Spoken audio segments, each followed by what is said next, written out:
Makanya kemudian mereka menjadi agamawi dan bukan menjadi tambah lebih baik, tapi malah justru menyalahkan orang, membenarkan diri, dan membangun kebenaran diri mereka dengan jalan menyalahkan orang lain. Hari ini ku bersyukur merasakan kasih setiamu. Shalom saudara, selamat pagi. Kita ketemu kembali pagi dalam Morning Devotion. Selamat pagi saudara-saudara sekalian. Apa kabar? Pembacaan kita pada pagi hari ini terambil dari Markus pasalnya yang kedua, ayatnya yang ke-23 sampai ayatnya yang ke-28. Demikianlah firman Tuhan.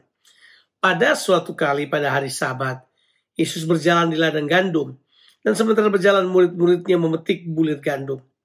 Maka kata orang-orang Farisi kepadanya, "Lihat, mengapa mereka berbuat sesuatu yang tidak diperbolehkan pada hari Sabat?" Jawabnya kepada mereka, "Belum pernahkah kamu baca apa yang dilakukan Daud ketika ia dan mereka yang mengikutinya kekurangan dan kelaparan? Bagaimana ia masuk ke dalam rumah Allah waktu Abiatar menjabat sebagai imam besar, lalu makan roti sajian itu yang tidak boleh dimakan kecuali oleh imam-imam, dan memberinya juga kepada pengikut-pengikutnya." Lalu kata Yesus kepada mereka, "Hari Sabat diadakan untuk manusia, bukan manusia untuk hari Sabat. Jadi anak manusia adalah juga Tuhan atas hari Sabat."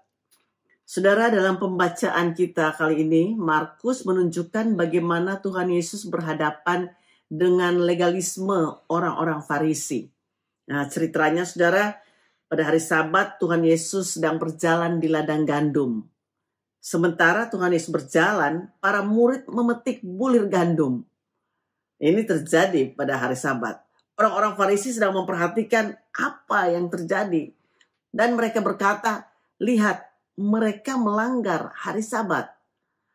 Saudara, Tuhan Yesus membandingkan apa yang terjadi pada waktu itu dengan kejadian yang tertulis di Alkitab dalam Perjanjian Lama, di mana otoritas daripada kisah yang diambil oleh Tuhan Yesus memiliki standar tertinggi. Dan dengan jalan demikian memberikan, saudaraku, kepada murid-muridnya kebebasan untuk merdeka, supaya mereka boleh mengenal dan juga menikmati Dia sebagai Tuhan yang memiliki otoritas atas hari Sabat.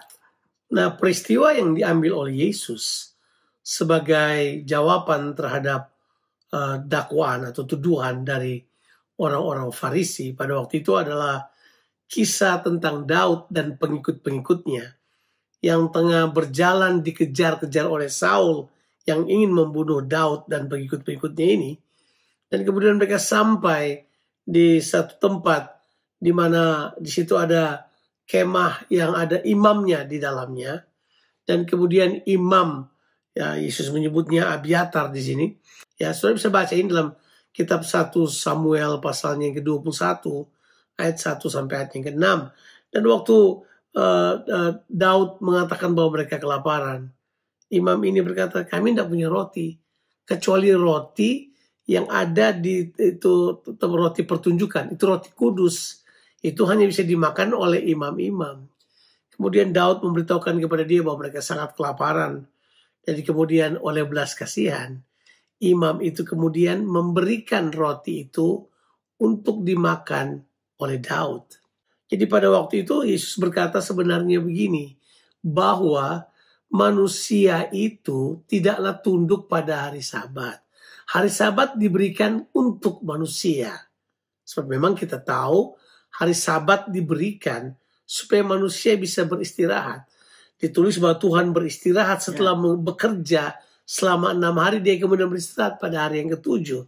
Kemudian di situ Tuhan berkata, mereka dapat beristirahat supaya mereka bisa beribadah.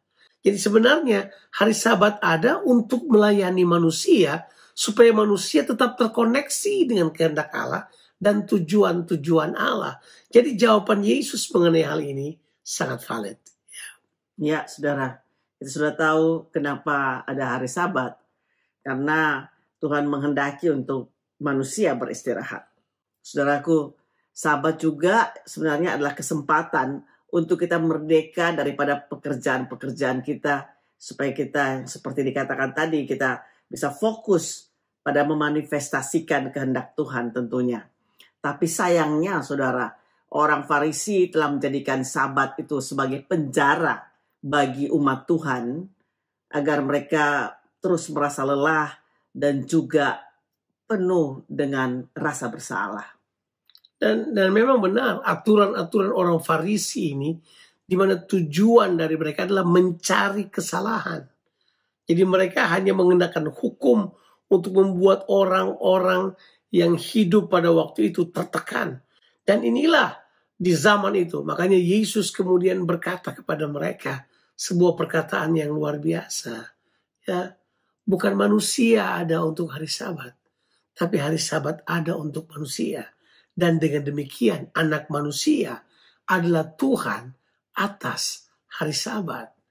Sebab kalau sudah mempelajari bahwa terbanyak aturan-aturan agamawi yang dipaksakan kepada manusia telah membuat mereka kehilangan keseimbangan dalam kehidupan mereka. Makanya kemudian mereka menjadi agamawi dan bukan menjadi tambah lebih baik, tapi malah justru menyalahkan orang, membenarkan diri, dan membangun kebenaran diri mereka dengan jalan menyalahkan orang lain. Legalisme adalah sangat buruk. Membuat aturan-aturan yang standar yang mereka sendiri tidak bisa lakukan hal tersebut. Dan Yesus menjawab dengan benar bahwa ya, dia adalah Tuhan. Dia pencipta hari Sabat. Dia tidak bisa dibatasi oleh hari Sabat. Dia yang menciptakan ide hari Sabat bahkan. Makanya dia berkata, enggak, dia adalah Tuhan atas hari Sabat. Orang dapat mengerjakan apa saja asal itu sesuai dengan kehendak Allah, tidak bertentangan dengan hukum Tuhan. Amin. Saudara, saya terlalu percaya Tuhan menghendaki untuk kita hidup di dalam kemerdekaan hubungan kita dengan Tuhan. Dan saudara, bukan ini yang penting, bukan aturan-aturan terhadap apapun yang dibuat oleh manusia untuk membenarkan diri kita sendiri. Tapi mari kita hidup di dalam kebenaran firman Tuhan. Have a blessed day. Tuhan Yesus memberkati kita sekalian. Amin.